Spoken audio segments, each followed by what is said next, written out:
Hello, what's up mga ka-Money Magnet? Narito naman tayo sa mga dapat at di dapat gawin sa pagsalubong ng bagong taon 2024. Ang mga pamahiin na dapat nating sundin. Alam naman natin sa pagsalubong ng bagong taon, ang unang mga bagay na ginagawa natin ay ang pagpapaputok. Para saan ba? Bakit ba tayo kailangang mag-ingay? Isang proseso o paraan to para matanggal ang mga negatibong enerhiya na napagdaanan natin nung nakaraang taon. Mas malakas, mas maganda upang mataboy ang mga espiritong ligaw, negatibong enerhiya na namayani sa ating mga tahanan na siyang nagpahirap at nagpasok ng kamalasan. Kailangan nating tanggalin ang mga yan. Isa pang bagay na kailangan nating gawin ay ang pagsusuot ng kulay pula, lalo na ngayong 2024. 2024 ay Year of the Wood Dragon. Ang kulay niyan ay fire element na red at emerald green. Yan ang mga maswerteng kulay, kaya naman kapag ito ang suot mo sa pagsalubong ng bagong taon, ay magpapasok to ng maraming swerte, biyaya at blessing sa buhay mo.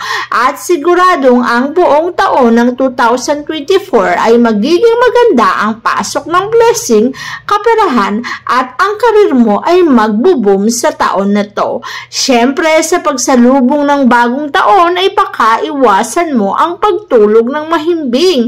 Kapag kasi sa pagsalubong ay ikaw ay hindi tumayo sa iyong higaan at nanatiling nakahiga ng maghapon, yan ang mangyayari sa buong taon. Tandaan mo kung ano ang mga bagay na ginagawa o talaga namang hinayaan mong gawin sa pagsalubong, yan din ang mangyayari sa iyo ng buong taon. Kaya iwasan mo ang pagiging tamad, tumayo sa higaan, kumilos para doon ay ikaw ay maging maganda ang kinabukasan. Siyempre, hindi mawawala ang mga prutas. Ang paghahanda ng mga prutas sa pagsalubong ng bagong taon ay isang paraan na madalas na natin ginagawa. Siyempre, sa paghahanda ng prutas, huwag mong kakalimutan na ang ihahanda mo ay ang mga matatamis na prutas lamang. Iwasan mo ang mga maasim na prutas sapagkat maaari itong makapagdulot ng kamalasan sa iyong buhay. Iwasan mo rin ang mga prutas na may dagta para hindi ka luluha sa buong taon. Pagkain naman ay dapat mong tandaan na huwag ka maghahanda ng manok dahil ikaw ay magiging isang kahig, isang tuka. Mas mainam na ang ihanda mo ay mga pagkaing mga noodles na mahaba, pampahaba ng buhay. Isa rin sa sinasabi na dapat ay may matamis na pagkain katulad ng cake para sa matamis na pagsasama ng buong pamilya. At ang malagkit na pagkain para sa dikit-dikit na pagsasama ng buong pamilya ng buong taon.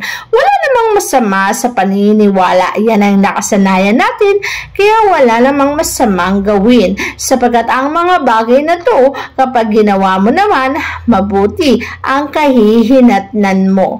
Siyempre, pagdating naman sa loob ng bahay, huwag mo kalimutan na sa pagsalubong ng bagong taon ang paghahagis ng barya at ang kiyat-kiyat.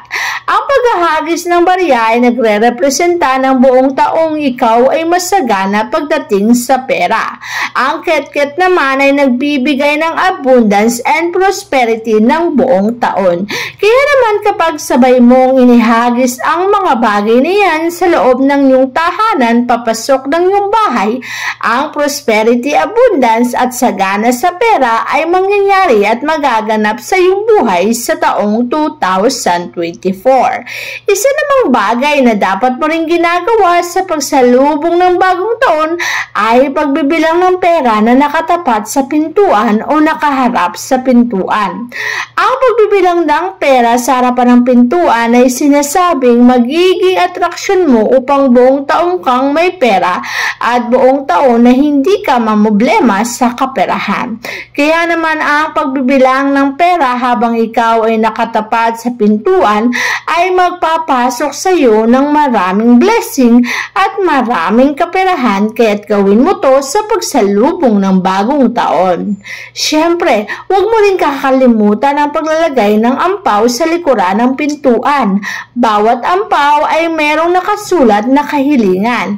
Lagyan mo rin ito ng halagang 168. Para sa ganon, ang blessing na pumasok sa iyong tahanan, sigsigliglig at nag-uumapaw. Mas mainam din kung ang mga diamond na nandiyan sa loob ay papaikot mo ang mga ampaw na pa-diamond. Pa-diamond ang hugis para ibigay sa nito ay swerteng walang kaparis. Pagdating naman sa kusina, mas mainam na ang rep, ang mga bigasan ay punong-puno. Mainam din na ang jar ng asukal, asin, at jar ng mantika ay punong-puno. Kapag maraming lamang pagkain ang iyong kitchen, lalo na ang rep at mga jar, buong taon ka ring sasagana sa pagkain. Huwag mong hahayaan na mauubusan o masisiruhan. Sapagkat kapag hinayaan mong naubusan o nasiruhan ka, ito rin ang magaganap sa iyong buhay. Lalo na pagdating sa bigas, huwag kang magpapaubos niyan, lalo na sa bagong taon. Pagdating naman sa loob ng tahanan, linisin mo na ang lahat ng dapat mong linisin. Hugasan na ang dapat mong hugasan sa pagsalubong ng bagong taon. Dahil kapag sumapit na ang taong 2024, sa unang araw ay hindi ka muna dapat maglilinis ng bahay dahil para mo na rin itaraboy ang grasyang pumasok sa iyong tahanan. Ipagpaliban mo muna to hanggang sa ika-2 o ika-3 araw bago mo gawin. Para sa ganon, ang mga grasyang pumasok sa iyong bahay o tahanan ay manatili at hindi lumabas ng iyong tahanan. Mainam din na huwag maghugas at plastic muna ang gamitin. Ang pagkain naman sa pagkainan ay isang bagay din na pinapahalagahan sa pagsalubong ng bagong taon. Kung gusto mong magkaroon ng abundance, mas mainam na maghain ng lechon. Hindi naman kailangang buo, kahit ulo lang ay okay na. Ang paghahanda kasi ng lechon ay sinasabing nagbibigay ng abundance o prosperity sa loob ng iyong tahanan. Buong taon kang magagalak sapagkat ang kaperahan at blessing ay mapapa sa iyong buhay. Kaya naman napakaswerteng meron ito sa iyong tahanan upang buong taon mo ring maranasan ang kaswertehan at hindi ka mamumblema kailanman. Siyempre, pagdating sa iyong kusina, iwasan mo na mauubusan ng iyong lamesa. Maglagay ka lang ng basket na may mga prutas. Huwag mong hayaan na ubos agad ang mga pagkain sa unang araw pa lang. Sinasabi nga nila na dapat ang pagkain mo na inihanda sa bagong taon ay lilipas o aabuti ng 1 linggo para hindi ka agad maubusan o masairan ng pagkain at blessing sa iyong buhay.